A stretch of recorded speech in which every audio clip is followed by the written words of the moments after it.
Welcome to the Excellent Podcast. I am your cinematic host, STEFON WHITAKER, the head honcho of SW Films. And today we got another awesome interview for everyone to listen to watch. We have an actor who's from the same town as I'm from, Angola, Indiana. And as soon as I found out that he was an actor, that there was an actor really in Angola, I was 1,000% interested to actually get an interview with him, especially knowing how, knowing the resources and the creative community of Angola. I was actually very interested to talk to Jacob McNeal. I hope I'm saying the name right. It's McNeal, right? Yes, that's right. Yes, All right. you got it. Jacob McNeal, welcome to the podcast. Thank you for showing up on this early morning for me here in California, and I assume the afternoon there in Indiana. Thank you once again, and thank you to all the listeners and watchers who are checking out the Excellent Podcast. Make sure to subscribe, listen to on Spotify and Apple Podcasts. Thank you so much. Jacob, so I want to break down into just introducing yourself and speaking to your excellence. Go ahead and let my audience know who you are. Okay, well, thanks for having me. I'm really excited to be on the podcast here. Well, let's see. I've been acting unprofessionally since I was a kid. I got my first video camera and I started making my own short films. Nobody wanted to be in them, so I just had to do it myself. So I'm a bit self-taught in front of the camera. And then since about 2016, I've really been pursuing acting seriously as a career.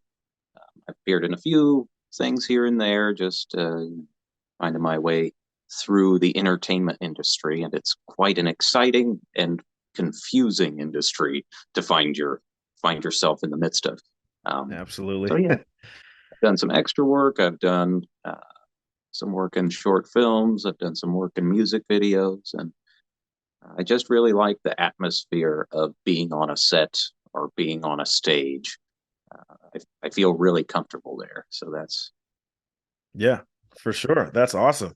So I want to say the very first time that I got introduced to you was it was actually a music video that I was doing that I directed and shot for my homie Mr. 219. All of my followers of SW Films have seen plenty of his videos that I've directed and shot, and that was for the music video Let Me Breathe. That was in 2020. I remember I came home in the midst of 2020, how crazy that was. And I came home, and it was a whole process to just build up this music video for Mr. 219. And I think you were there as one of the folks that was there during the protest scene that we had in Angola. And that was definitely an interesting day. It was it was a pretty streamlined shoot. It wasn't anything too crazy or anything like that. I just remember it was really, really hot outside and whatnot. But I think at that time, we didn't have much of a chance to speak, I don't believe. But I do remember I kind of remember you maybe mentioning that you were like either interested in acting or in film or of some sort. I'm not really sure, but really I think it was rather recently when you got the KPC interview.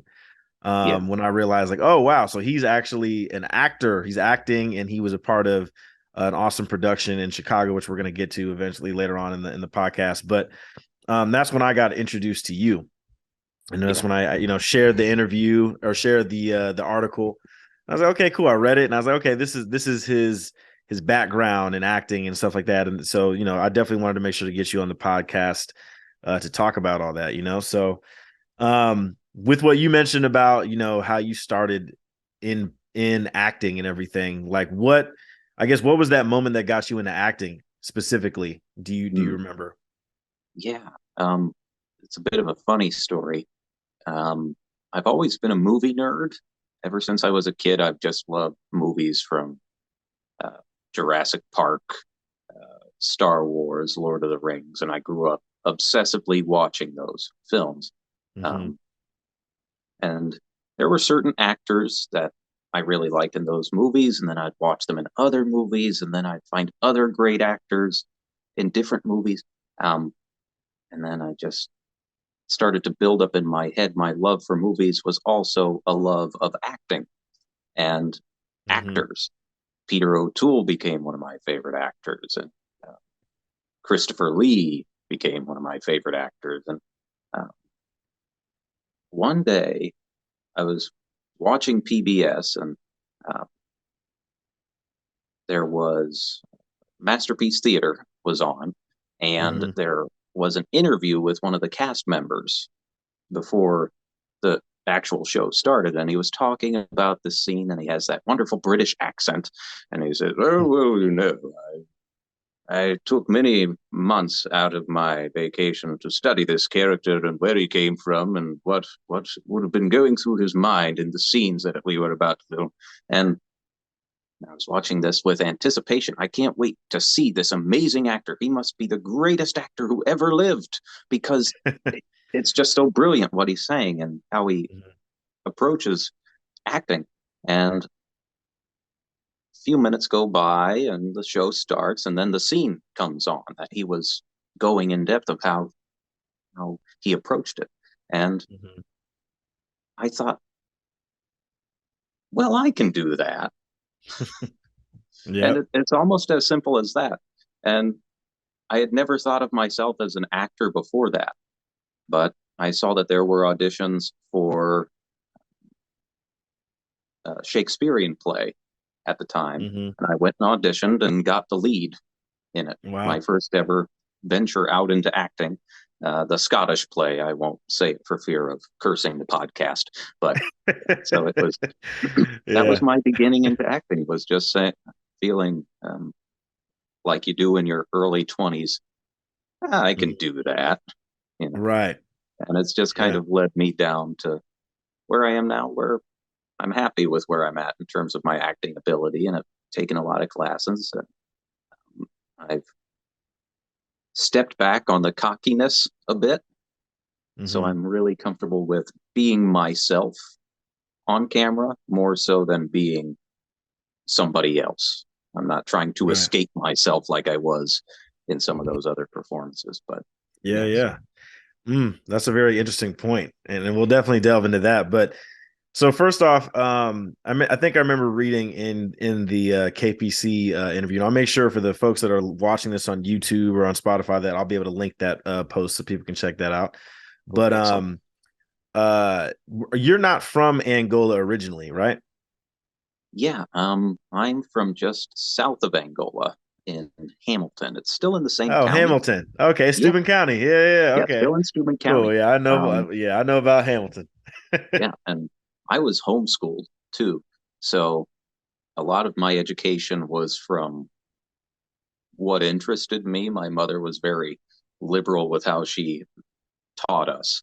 Hmm. And if, my sister, she loved interior design. So, HGTV became part of the curriculum for my sister. And Yeah, then I yeah, loved movies. So, like historical dramas became part of the curriculum for me. yeah. And it was a very uh, interesting environment to grow up in. And we were For out in the sure. middle of nowhere. So I Yeah, never really got to know people till I was in my later teens. I didn't yeah, really have any friends or anything. So the actors on screen were my friends. The yeah, filmmakers in the behind the scenes documentaries, they were my idols and my best friends that I had. So yeah. that was kind of my That's really early cool. developmental phase. Yeah. Yeah, because Hamilton, I mean, I don't have too much of an experience with it. I mean, there's people I knew from high school who went to Hamilton and been out there a couple times, but other than that, yeah, Yeah. Hamilton is There's a one of those lake. places. Yeah. Yeah, there's a lake, and A couple gas it's stations, yeah, it's it's not too kind of bad. one of those towns. But So you must have traveled into Angola a lot then. I mean, a lot of people yes, I think from Fremont or Hamilton, they travel in because Angola is the biggest in Steuben County, so they travel exactly. in there all the time to get go to Walmart, go to anything fun, Oh, yeah, which much absolutely. much wasn't fun in Angola either. But that's Yeah. another story. So okay, so one of the core things that you went to Angola for specifically was school, right? Education. You went to Yeah. Trine University, which is a pretty prestigious school. I feel like within that northeast corner of Indiana. I think a lot of people know about Trine. There's even people I've somewhat found even in California. I feel like that have kind of heard of Trine, and that's Yeah. pretty big. How did First of all, how was your experience at Trine? What made you want to go to Trine, and how Mhm. did going there help you with your acting career or your Well, interest in acting? this is actually a very interesting point. Most people think I actually went to school at Trine when, Hmm. as an actual fact, I haven't. I've just Oh, really? yeah, the way I got involved in so much uh, drama in the drama department at Trine is after I started venturing out on my own in my late teens, early 20s. I started to make a few friends here, a few friends there. Um, and then I met uh, Luann Homan, who is an icon of Angola. Hmm. And she knows everybody, but she's also a professor at Trine University. Yeah. And through that, I think I met her at the auditions for the Scottish play because that's where they Hmm. were having it. That was the first time Trine had opened auditions to the public outside Hmm. of just, students. Yeah. Um, and What so year was that?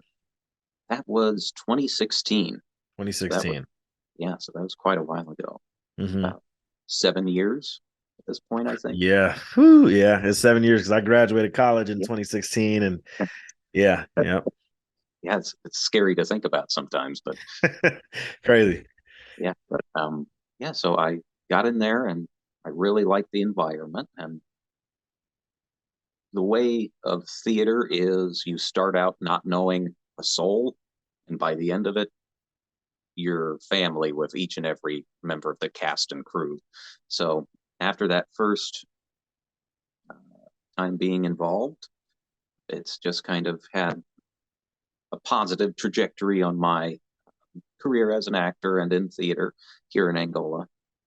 I assistant directed one play in 2017, as well as starring in another one in 2017 at Trine. Um, let's see, and then the past, uh, yeah, so the fall play last year was Dracula, and I was the stage manager for that show. Hmm. That was my first time being a stage manager, so I'm grateful for that experience. And that was Dracula is one heck of a show to put on, and I to can put it imagine. on at, at Trine University is its own little piece of magic. Um, Hmm.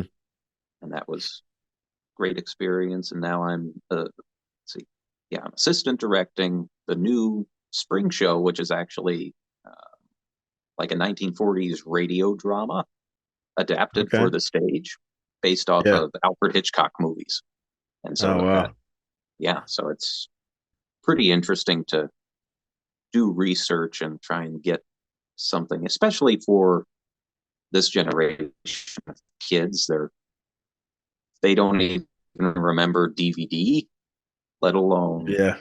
radio from the 1940s. So it's fun to kind of take people out of the technological aspect of right now and Hmm. take them back to what you might consider the Stone Age. But Yeah.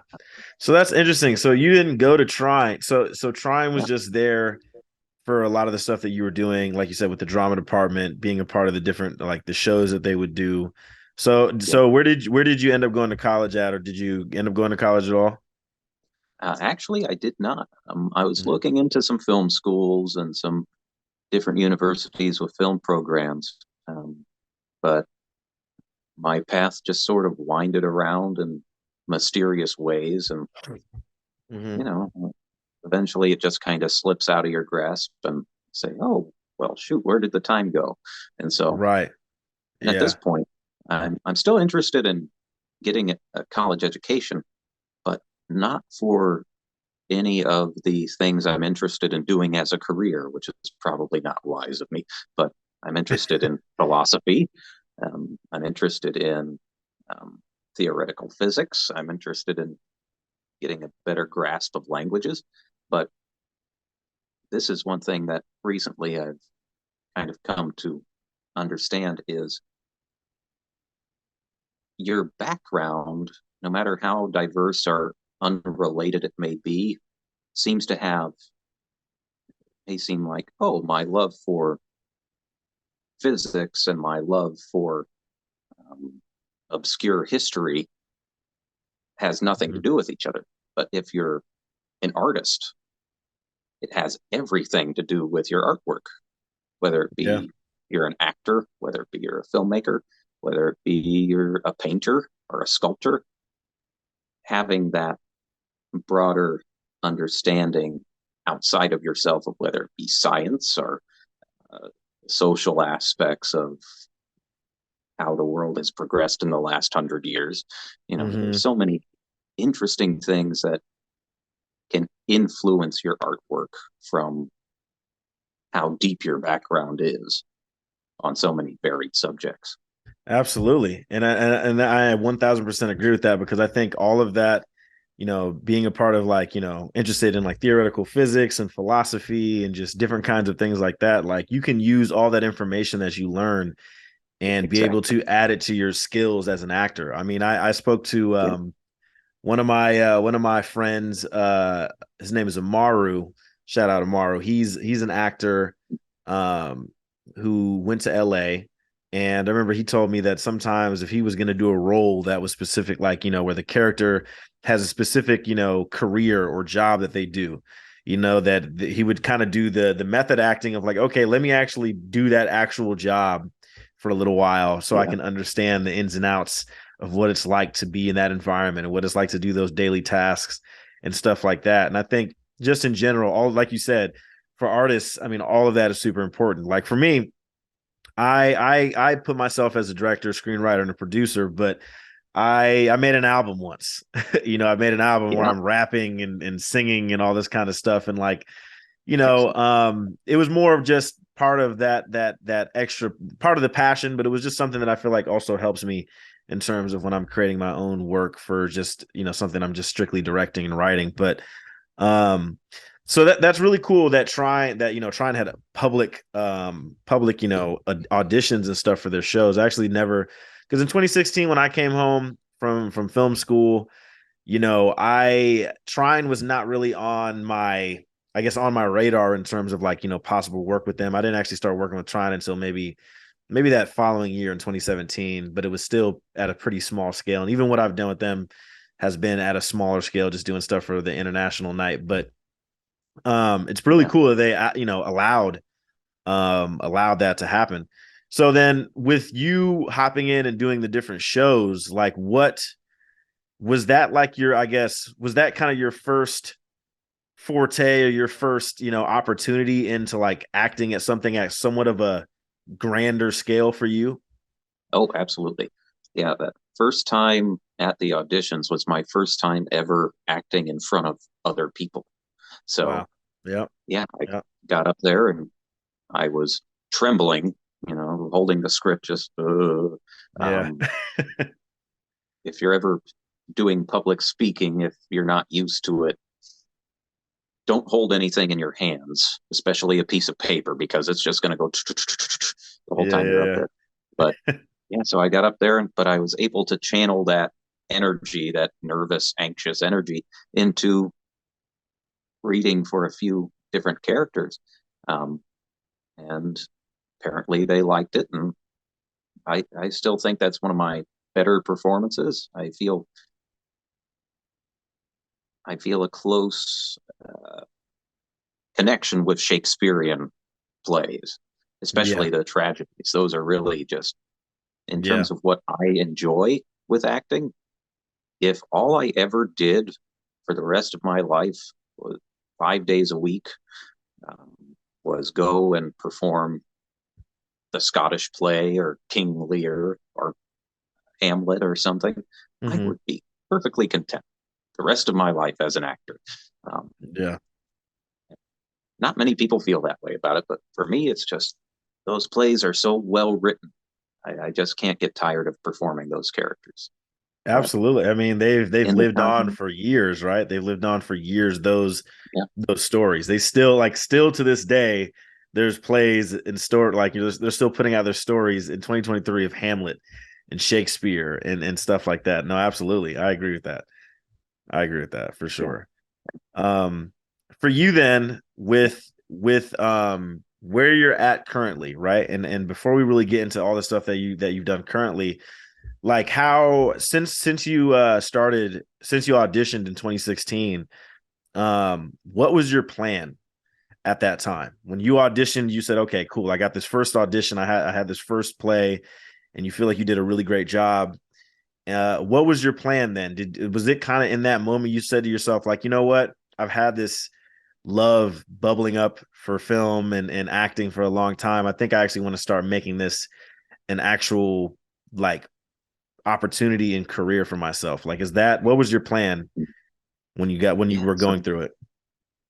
well, it was once I got the acting bug, I said, this is what I want to do um, for the rest of my life. And so I knew I had to learn it because I did not know all that I wanted to know about it. So I started at Trine and I learned everything I could at Trine. And once I felt confident enough to go outside of the Angola bubble, then I started going out a little broader and I went out to Coldwater and they have a really nice theater program out there. And I did my first musical, Legally Blonde, the musical. Oh Um, wow. that was Kyle the UPS man, which was fun. And Yeah. then did some more Shakespeare out there. Came back to Trine for a couple things. And finally, I felt confident in myself enough.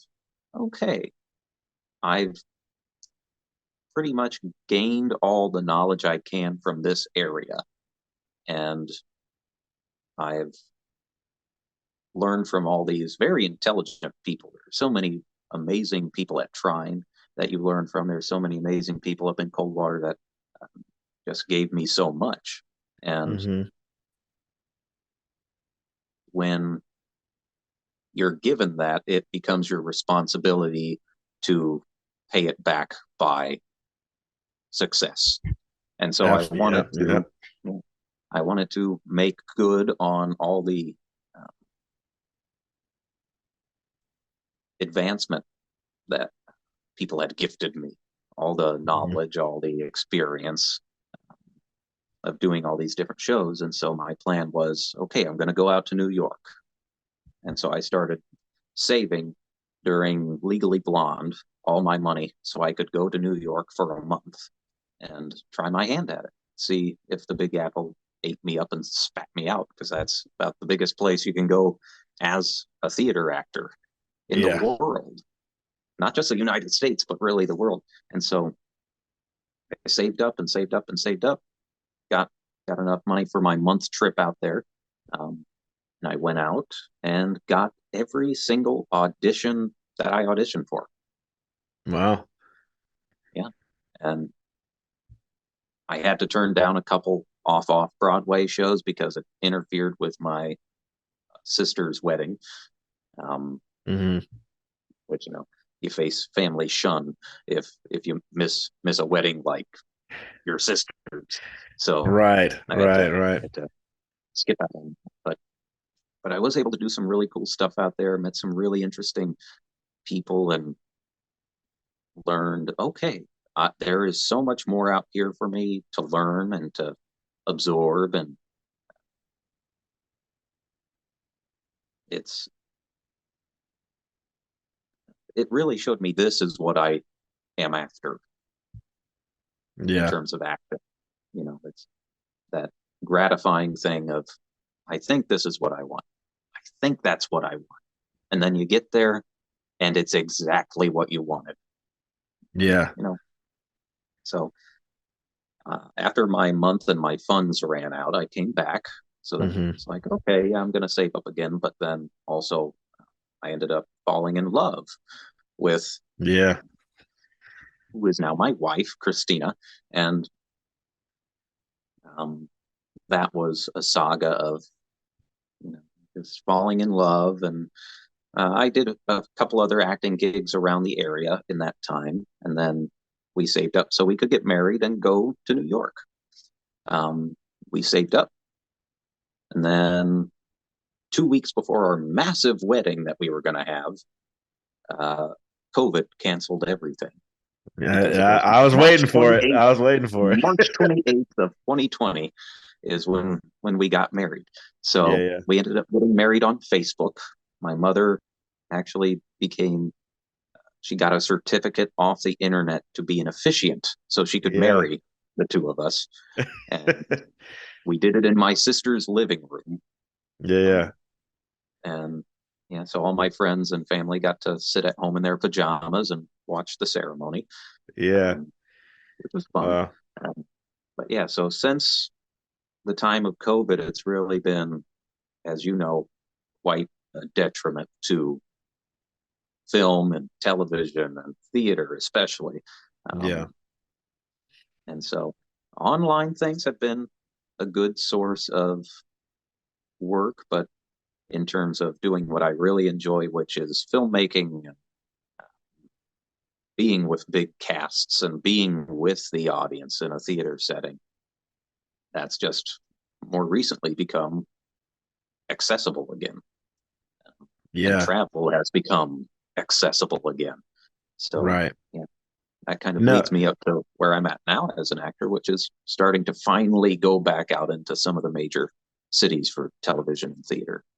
yeah, and that's I think that bleeds in perfectly to the next question I have because first off, all of that is an amazing like story and just and building up and yeah, like I said, I was waiting for the COVID to come around because I'm sure Yes. that put a stamp on everybody's ideas of what they wanted to do, and into the new Yes. decade, basically. But with that, right? You in the KPC article, the very first headline it puts in there is Angola's actor stars in Chicago, and Yeah. you did background in Chicago Fire, right? Yeah. Yeah. How Chicago Fire and Chicago Med. and So, Chicago Med. That's awesome. yeah. How So, was two, that experience for you? it What and how was was, that experience, and how did you get on to being background for that show? yeah. So, I guess I'll start with how I got onto it was I talked with my wife, and financially, we're still like, well, not not the best time to go doing a month-long trip to New York or anything, but there's never a good time. So Right. be it financially or schedule wise. And I said, well, Chicago's pretty close to Angola. It's only like 2.5 hour drive, maybe 3 hours. Mm-hmm. And so we talked about it and we agreed, yeah, let's look for gigs in Chicago, anything that might be able to get me back into the professional, either television world of acting or the theater world of acting or even film. Um, and there's a lot in Chicago that's, you get a $75 stipend after 3 months of rehearsal and Mm-hmm. putting on a show. And if you live right next door to the theater, that's perfectly acceptable. Yeah. If that's what you want, you know. Um, but if you live, a 3 hour drive away, you have to drive to and from every night for 3 months for rehearsal. It's impossible Yeah. when you really don't get paid anything for it. So I was looking for more paid opportunities that I could try and make it worth a day trip, try and make it worth a couple days stay. Um, and that's when on the city of Chicago's website, they actually have resources for the local production companies that need cast, crew, and extras. Um, and so I followed that to a Facebook page, and I thought the last place I'll find a good paying gig for acting is on Facebook, but there it was. They're So there for these sure. shows, yeah, so these shows actually have Facebook pages for posting when they need background. Um, and so I sent in a couple times, and it was about the second or third time that I got a response back saying, okay, you've been cast as background on Chicago Fire. And I said, holy cow, I'm going to go to an actual television set. Wow, this is going to be amazing. And it absolutely was. It was an out of this world experience. Um, Mm-hmm. because they film it at CineSpace Studios in Chicago. And I had never been on a professional lot before. I had seen it on all the behind the scenes documentaries being a kid, all Yeah. the Steven Spielberg movies, all the big production films. And Yep. then there I was as background extra. Wow, I'm actually here. And they filmed The Dark Knight there. Yeah. Some of the interiors for that. They filmed tons of television, including Yeah. all the Chicago shows, Chicago Fire, Chicago Med, Chicago PD. Um, and so I was able to get in there and be on a professional set with the cast, the crew, um, all the other extras that do this for a living. And so that was almost more of a rewarding experience for me than even just being on a set, was meeting the other people who do this out in Hmm. Chicago as, their main source of income. And one uh, lady, I forget her name. I wish I could remember her name. I'm horrible with names, but she said something that stuck with me, which is, um, I do extra work because it sure beats working at Target. Yeah. So, yeah, Yeah. Yeah. and that's a lot of the mentality for a lot of these people that live so close to some of these big shows that go on. And for them, it's a steady income. For me, it's really a big step toward kind of getting my foot in the door as a professional actor, Absolutely. seeing how seeing how it's done. For sure. For sure. And I'm glad you had a great experience on a set that huge. Chicago, if we're talking about markets in the Midwest for film productions and stuff like that, Chicago is probably the biggest.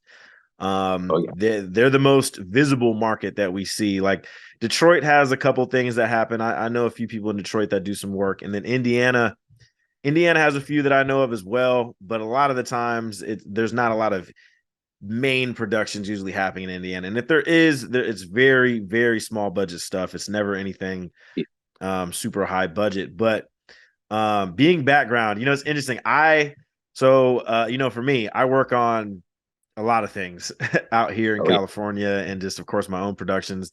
The most stuff that I have the fun with, obviously, is the stuff I do for my own productions, because that's the company I'm really trying to grow the most. But a lot of the other opportunities that I've had with when there's background involved, right? Is background usually background gets treated so terribly on set. Only just because it's like there's so many, like, so I remember I worked on Venom Let There Be Carnage, the second Venom oh yeah. movie. Worked on that in San Francisco. And I remember I was just an additional PA on that, but there was one particular day where I was helping handle a lot of the background, because there was a lot of background on that shoot. This is right before COVID, like directly right before COVID. Yeah. And literally it's just, man, I felt bad for a lot of that background, because they were just getting thrown into just to so many different positions and so many different areas of the set, and it was just, there's so much of them. And sometimes you'll have background who have never acted a single day in their life, Oh yeah. and they are just there just to someone get that 15 seconds of fame or whatever it might be, and literally it Yeah. might be 15 seconds or anything like that. But usually, yeah, background gets treated really, really bad. And I remember I did a commercial shoot as well for I don't want to say the company's name, just from maybe just in case Yes. somebody from the company listens and hears about this particular issue. I remember one time on this commercial, we were filming in San Francisco. It was a pretty big commercial. I do remember it was a Super Bowl commercial that came out last year. And it's for a company that's in San Francisco. And the background were these VR headsets in the commercial. And Yeah. they're supposed to be, I don't really know what the purpose of that was, but they're walking on in the sidewalk streets and stuff like that in San Francisco. And I remember being on that shoot, and I remember someone said, I think I was the key PA on that shoot. I'm pretty sure, but I remember an old lady who was a background actor, she like fell on the ground because she couldn't see. Oh no. She Yeah. couldn't see, and they have these VR headsets on and they're walking, so they can't really, like, I guess they could see in there a little bit, but like, I couldn't imagine how obstructed the view was, but she fell and like cut, like messed up her, like her head was, had a gash in it or whatever, and it was a big deal. And yeah, I feel bad for Yeah. background sometimes, because background it's there, especially when you have a whole lot of background. I've been a background PA for a couple different shoots, and like it's just a lot to have to deal with so many people all at once, and placing them in areas and having them interact and pantomiming, a lot of Oh, that yeah. people don't really know about. It's definitely something tough. And I've, like I said, I've never been in Chicago's film area, but I imagine that Chicago had hopefully had a pretty nice setup for y'all. And I hope the rate was pretty good. I know the rate Yeah. in the Midwest is usually, I know it's a little bit smaller than out here, but I hope the rate was pretty good as far as like how much you were getting paid, and how many days did you actually do background for that? Let's see. It was only one shoot day for Chicago Fire and one shoot day for Med. Um, but Chicago Fire, that was a 12-hour day, whereas Chicago Med, that was a 6-hour day, maybe. And that Oh, includes lunch. So they got yeah, what they well, needed real quick for Med. that's good. Yeah. So Chicago, the Chicago shows, they seem to have a really good environment there with their background. That's good. But yeah, you cannot avoid uh, background is essentially cattle or It is production. cattle, Um, sheep. It's a lot of that. yes, Yeah, yeah, but um, I'm happy to just sweep up the set at the end of the day. I just love that environment so much. So you can just like have me do whatever, and I'll be happy. yeah, yeah. And so I really don't even mind being tossed around a little bit as an actor or as an extra or whatever it may be. Um, but yeah, and the thing too about Chicago people that I've noticed is they're really wonderful. They're really nice people. They're very real people, you know, Yeah. um, except if they're driving.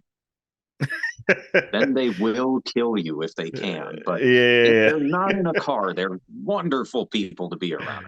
They're yeah. nice. So So with your experience being background in Chicago, I mean, now do you think that you want to continue probably making that maybe a spot that you would go to for background acting work? yeah, absolutely. I like the experience of doing background. I don't think that's necessarily the career that I want to have is doing background, but Yeah, no, no. I want to explore it, and Yeah, just yeah. see what comes from it. Um, Mhm. and you meet a lot of very interesting people doing background. Like you said, there's a lot of people that have never acted a day in their life. I met some people that have been doing nothing but extra work for like 5 years. And then there are people that do acting professionally. And if things are going a bit slow or their agent isn't getting them that much, then they'll say, oh, well, I'll just try and do some background if I can to get by on my rent. So Mhm. um, it's good to have friends because it's um, friends who do similar things that you do Mhm. in the place that you do it. Um, I have plenty of friends in Angola, but they can't really help me get a couch to sleep on if I need a night in Chicago. You know, Right, um, right. it's like, oh shoot, my train got canceled, or oh my car broke down. Mhm. I'll probably have to sleep on a bench or something if I don't have it. It's like, oh well, they haven't.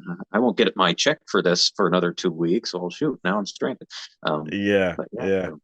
or even just like there are certain acting gigs that are not suitable for me at all, Mhm. but I've turned some of my friends who are also actors on to say, hey, this is a casting call for a woman in her 30s. This would be great Mhm. for you. Or, this is for a man in his 50s. This would be great for you. And so, or just say, hey, there's a thing that we could both be cast in it, but I'm going. You want a carpool with me and we'll go and, Yeah, audition. Maybe for one of sure. us will get it, because you try and help each other out all the time. Um, Mhm. and especially in Chicago, there doesn't seem to be as much um, rivalry as in New York. There's a lot of manipulation Yeah, New tactics in York and LA, a lot of absolutely. theater. So Yeah. theater, television, any kind of entertainment, there's a lot of I want this and I want everyone else to fail. Obviously, not everyone's like that, but there is definitely sometimes that, what would you call it? It's almost incentivized by certain people. I don't know. But Yeah. Yeah, no, for me I personally, understand that. yeah. So Yeah. yeah, So I like having friends out there. for sure, building up a network is super important, especially in an environment like Chicago where it is that hub for productions in of that size, because like you said, Dark Knight was Exactly. shot there, parts of Transformers was also shot. I think it was the third Transformers movie was also shot in Yeah. Chicago. There's a lot of stuff out there that and eventually one day, if I ever, because I have a lot of family in Chicago, so I feel like the fact that I haven't gotten close to that market is interesting. I mean, I've done some things out there on my own, but never been a part of productions. And eventually I'd probably want to break off into that realm over there somehow. Not move over there, literally, Oh yeah. but I definitely would want to just be there for a movie or a show or anything like that. But kind of going back to Angola or really Steuben County, right? Since you grew up in Steuben County, grew up in Hamilton, and you were able to work in the space, in a creative space, at Trine, and that's in Angola, of course. What is your thoughts on Angola's art community or creative community? Like, have you kind of delved Yeah. into what the market is like there, like kind of studying it or just being in it, just kind of realizing like, oh, this is what's happening here, or, oh, this is what's lacking here? Like, what is your thoughts on the art Yeah. community in Angola, in Steuben County? Well, I, almost all of my friends are artists out here in one way or another. My wife is an artist. She does primarily sketching and painting. Um, and so we're always on the lookout for anything that can help promote other artists, our friends, and help promote some of our art. So we can, I think it's not a wise idea to try and live off of your artwork if you live in Angola currently. But um, Yeah, yeah, Fort yeah, Wayne, which is the biggest city around here, it's yep, yep. 3 times smaller than Indianapolis. But Hmm. we lived in Auburn for a short time after we got married, and we would frequent Fort Wayne because the art scene is really taking off there. It's really amazing what they've been able to do, especially with visual art. There's a lot of murals and sculptures going up throughout the city, and Hmm. the artist community is really beginning to thrive out there. And we've sort of seen a little bit of that starting to trickle into Angola, I think. Um, there are some more murals going up. There's a lot of people very interested in art around here, but like any art scene, it needs to be cultivated by people who that kind of becomes their full-time job is cultivating the arts. Yeah, And it's sad to say, but oftentimes it only falls on the shoulders of maybe 1 or 2 people to really carry the brunt of making a small town like Angola an artistic place. Um, hmm, so there's definitely interest from the community. There's definitely interest from, um, well, there's a lot of lakes around here, so it's a very heavy lake community, as you know. yeah, yeah. So we get this big influx every summer of people from Hmm. all over the place to come and live at the lake. But I know there's a big interest from them, and it just needs it's there. The infrastructure is there for it to be a really amazing place for artists to thrive, but it just needs to be coordinated by For sure. someone. Um, and there's been talks of starting a art center, which I think would be fantastic. Um, I've tried to get involved on getting something like that off the ground for a long while now. uh, Hmm. which would involve work with the schools, work with professional artists, um, and do everything from pottery to sketching to theater to cinema. Um, and it's just finding the investment for something like that and finding people willing to make the time commitment for that. Yeah, for sure. And Absolutely. without that, it's still really growing Hmm. organically. There's a lot of artists coming out of the woodwork and in this area. So I'm hopeful that in the next few years there will be some really exciting things happening in the arts Absolutely. here. Absolutely. I agree. I agree to a point because Oh I have yes. such a very different I have a very different look in because I pay attention, especially just working in Angola and also Fort Wayne, right? Like Oh yeah. the podcast I did previous to this, shout out to Kelsey Martin. She's an amazing photographer, art show curator, and host. And I was talking to her about Fort Wayne's community, and I have such a very specific look at the Fort Wayne's art community, especially just being around and involved a lot in that community. But in Angola specifically, I've always looked at Angola as never really having much of an arts community. And if there is, let me not say if there is, Yeah. as you said about it, there's definitely people who are artists and stuff out there. I think the thing that the number one thing at first that struggles for a lot of the arts community, creative community in Angola is the visibility. You know, Yes, absolutely. there I like there's no like I don't see anybody when it comes when people are talking about their art and are having some sort of a brand or a business behind it. The visibility is a huge downfall for a lot of people. A lot of people just haven't put themselves out there a lot more, put themselves out there a lot at all. And I think for myself, that's something that I always try. I mean, that's a part of my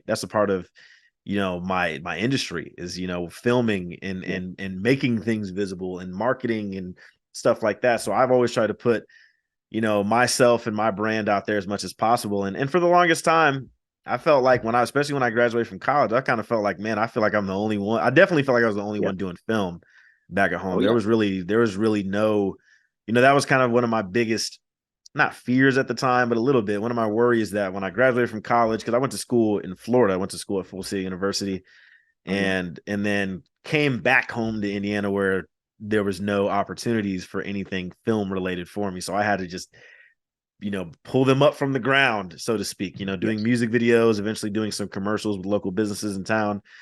But I think it's interesting, especially when it comes to like, Angola having an arts center. I think that is a definite need. I just don't know if, because I don't know if Angola really knows where to put the value in that. There 100% is value in that, but I don't know if Angola knows where to put that. Yeah. And my the reason why it's funny. I kind of want to go back when I remember when I seen your KPC interview, and I was like, oh, this is really cool, and then I was thinking to myself about how that makes art, helps boost up art communities and stuff like that. But I think about if there is anybody doing something, sometimes they just have to get noticed in some sort of way. And Exactly. luckily, thanks to you, I got a KPC interview that'll eventually be coming out. I don't really know when, but I did that, and that was an awesome opportunity. And I thank you for sending my name to Oksana, I believe her name Yeah. That's is on. how you pronounce her name. So that was really cool. But I think for myself, I know that when it comes to, because I'm with you there, when it comes to Angola's art community, I really want to be present in that a lot. And I think for me, I feel like I should be involved in it in a way just because of, well, one, the Day family is the family that I'm a part of. And a lot of people know my Uncle John Day, who has the construction and excavation company in Angola. And that's been there since my grandfather. That was my grandfather's business. And people know my mom, Mary Catherine and stuff like that. And my brother, Roosevelt. And then for myself, a lot of people, of course, a lot of people nowadays kind of know me from what I do in terms of my career and just the things that I've accomplished. I think it's super special to have been a part of all these projects, and then at the end of the day, look and realize like, oh, this is a kid from Angola. This is a kid who grew up in this small town and has Exactly. done all these things. So I know for myself, I definitely, not even for myself, but just specifically for the community of Angola, I thought of a lot of different things and to just try to build up not just the arts community, but the entrepreneurial community too. I feel like those are the two things that I, growing up, and even still to this day, I don't see any visibility of the entrepreneurial world or the creative world in Angola, and I think I think it's tough for small towns too. You know what I mean? Oh, I think it's absolutely. tough. I mean, as far as like going through and acting and stuff like that in Trine and in Angola specifically, have you found it like kind of like, and as you mentioned too, just selling art in Angola and stuff like Yeah. that, like do you find it kind of do you find some struggles, or you find you face some struggles by trying to like move in your career in acting in Angola specifically? Yeah, it's limited. It's very limited what you can do as an artist, what you can do with acting, what you can do with film. And you mentioned visibility. That's, I think, for most artists and creative people, that's the number one hurdle to get over because there's usually no profit in making artists visible. Um, some places have found the opposite to be true, and they really encourage artists to put up shop in the community and really push that. Um, but I think, especially in small towns, especially in states like Indiana, it's very business driven. Yeah. And, certain things are, you know, good business where it's, oh, a store. That's a good investment. Oh, construction. Oh, um, whatever it might be, a car repair shop. There's 4 million car repair shops in Angola. I don't know Yeah. why they need so many car repair shops, but there are. And Every tobacco time a new building shops. goes up, and Yeah. tobacco shops, yeah. And Yeah. I don't think the people with money in the area um, see art as good an investment as a tobacco shop or a auto repair shop or Yeah. maybe even just a small business selling clothes or shoes or something like that. And Exactly. that's Yeah. that's the unfortunate aspect of um, being an artist in a small town. And at the end of the day, they can really only provide so much before you have to start expanding beyond that small town for greater opportunities.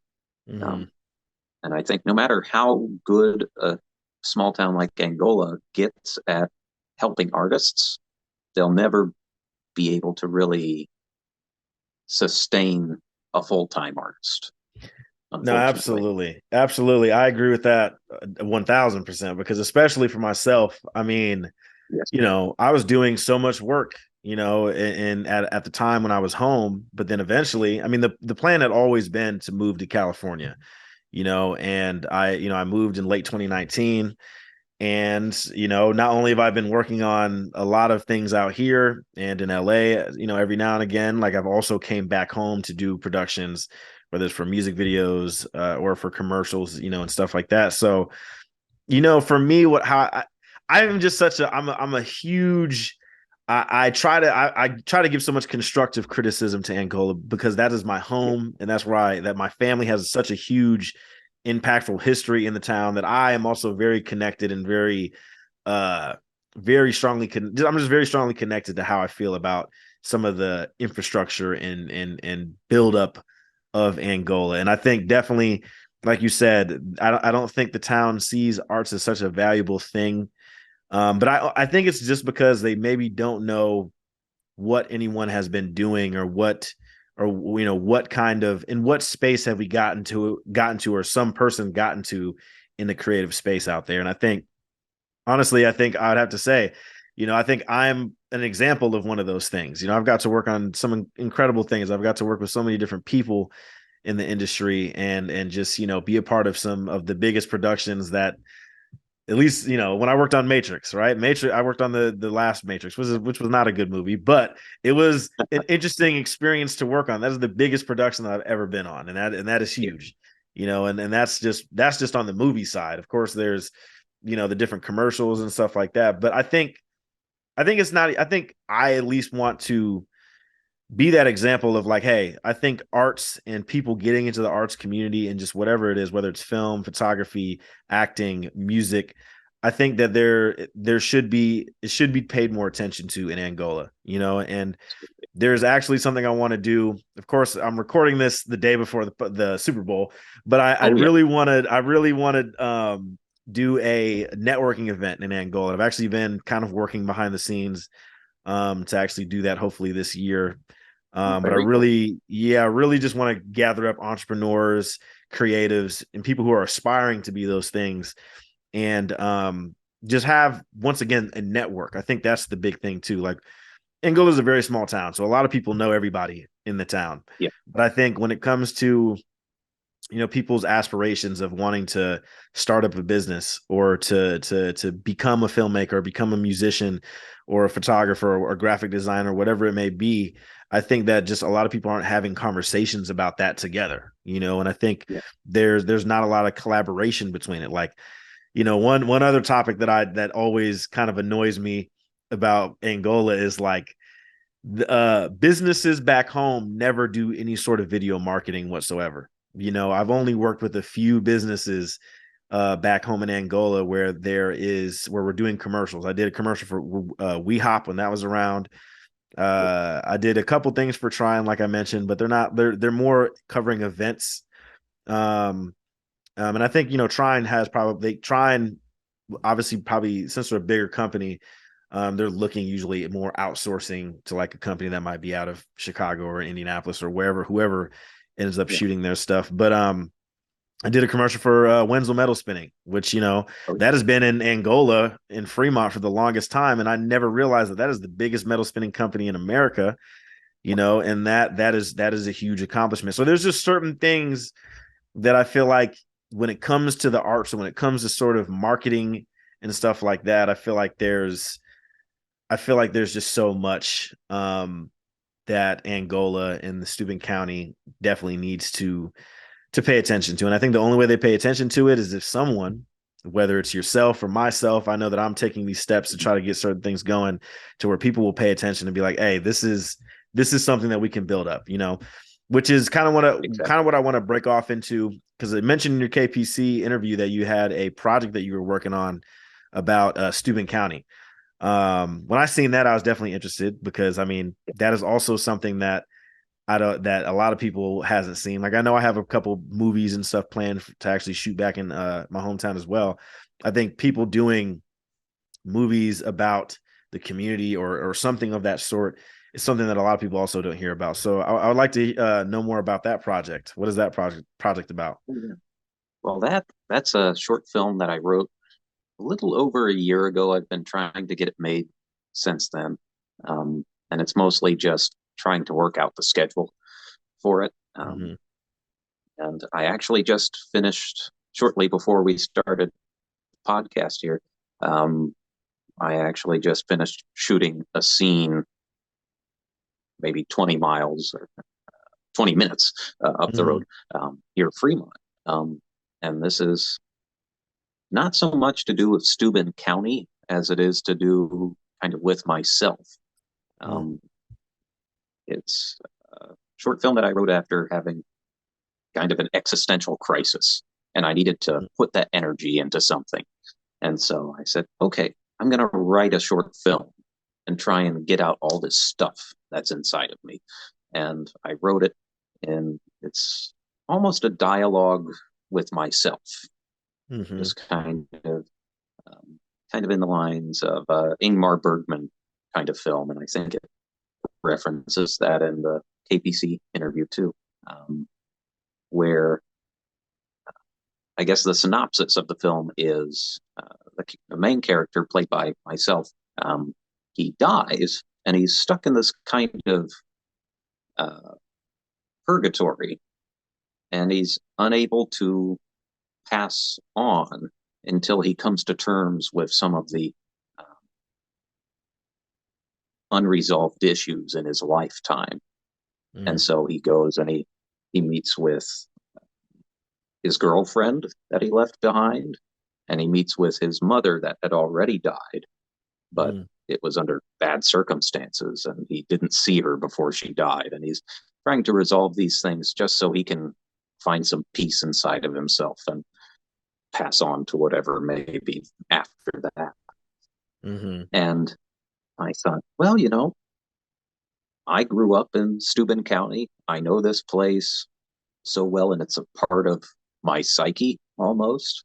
Um, I love going on walks and being in nature out here, and just um, the landscape is such a part of my childhood Mm-hmm. and part of my adolescence. And it's something about being in Angola or being just in some of the surrounding uh, landscapes is a deeper reflection of my own psyche, if you will. And Yeah.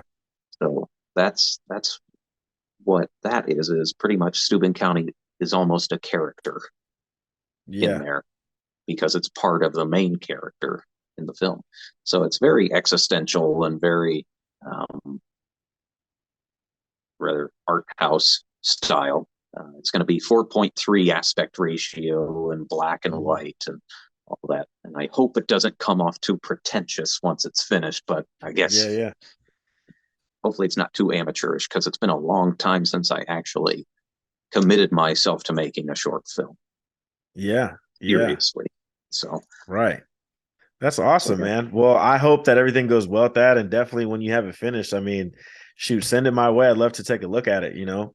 And if there's any help, Yeah. of course, if there's any, I'm in Indiana fairly frequently. Yeah. Usually likes to come home like 3 times a year.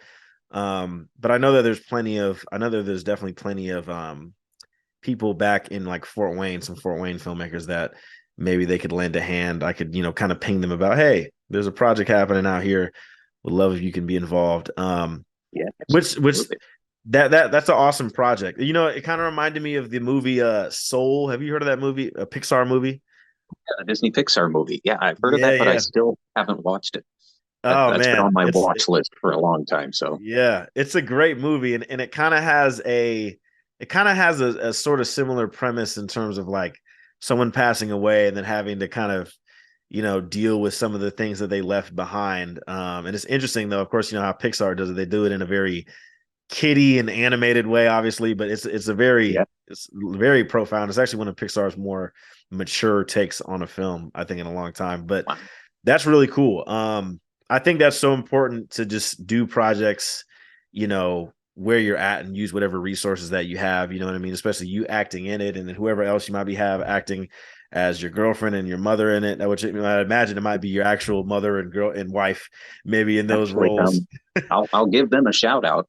Um, the actress playing my character's girlfriend is a former Trine student, and she was very involved in theater at Trine.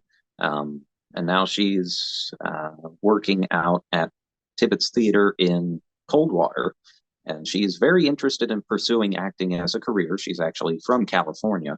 Oh, cool. But yeah, so she's out here trying to see what the Midwest might offer in terms of acting. And um, it was meeting her through Trine that I was able to cast her in this, and she's fantastic. The other actress playing my mother in the film is a friend of mine and an actress that I've known since 2016, and I started meeting people in Angola. She Hmm. had just moved here, um, and I had just come out of my cocoon, so we kind of met at this perfect crossroads.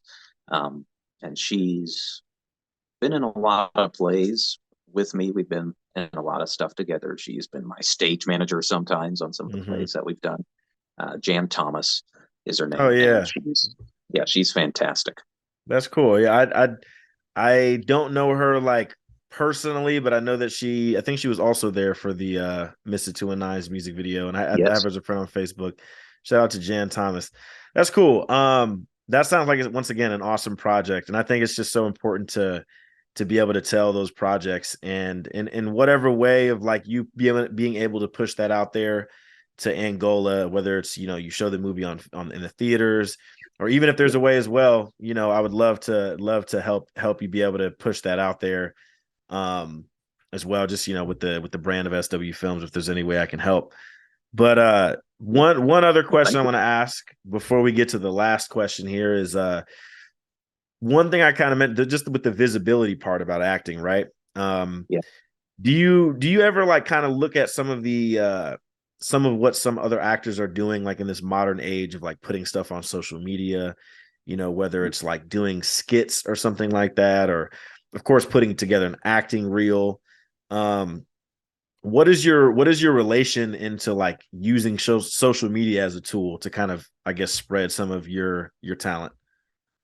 Yeah. Well, I'm weary of it because Yeah. I love a lot of classic actors and actresses from the 1920s to the 1990s. And Hmm. these people, they didn't have social media. You didn't Hmm. know every aspect of their social life. You didn't know what they were having for lunch and dinner or all these things. And I feel like it's a slippery slope to kind of, I don't want to speak too harshly because I know Hmm. everybody does it. But um, for my career, I just think that might be a slippery slope to cheapening my image a little bit. Hmm. I like mystery. I like Yeah. having that anonymity there, and being very selective of what I put out in terms of what people see me as. And I'm a rather private person normally anyway. Hmm. If I have something big going on, then I'll say, okay, well, this is what I'm doing. I'm in this show. I'm an assistant director. My short film's coming out. Those sorts of Yeah. things, absolutely. But when it comes to, um, I don't know, just a lot of people I know on Facebook, and everybody has their own thing, but all they ever post are memes. And Yeah. one day their grandkids are going to get on Facebook and be like, oh, great grandpa, let's see what he looked like back in 100 years ago. Oh wow, look at how young. Oh wait, there's like a picture of a sad frog. What? Oh, there's what is oh what are all these things? None Yeah. of this. Boy, great grandpa was a creep. He was just Yeah. boring. Ruins the Yeah, image. I yeah. can understand that. I understand that. Um, what's your dream role on Hmm. film or in theater? What is your dream role? Oh, that's interesting. I have quite a few that have been marinating um, over the years. I've thought of uh, biopics of different Mhm. people, like uh, Rasputin. I've always Yeah. thought I would love to make a biopic of Rasputin, the Mad Monk, but Hmm. I would need to learn fluent Russian, and the whole film would be in Russian, you know, and Yeah. which right now is not a good time to do that, of course. But it's Yeah. I can't grow a beard, so I'd have to try and figure out how to grow a beard for that. But Yeah. that character from history has always fascinated me. Um, and Bela Lugosi, I've always Mm. admired Bela Lugosi so much as an actor. Yeah. Um, he was horribly typecast later on in his career as the boogeyman, and he Hmm. couldn't get any good parts in anything. But Yeah. if you watch any of those really crappy, cheap movies that he was in the 40s, he is so good in them. The Hmm. movies are horrible, but he is fantastic. And he was battling so much in his personal life. And that someone who is so renowned as uh, Dracula, Yeah. everything we know about Dracula, from the physicality to the cape to the way you speak when you're doing Dracula, it all comes from him. And yet he Yeah. died with no money. He died with, at the peak of his career, he had so much, but it just fell away so much and he deteriorated so quickly with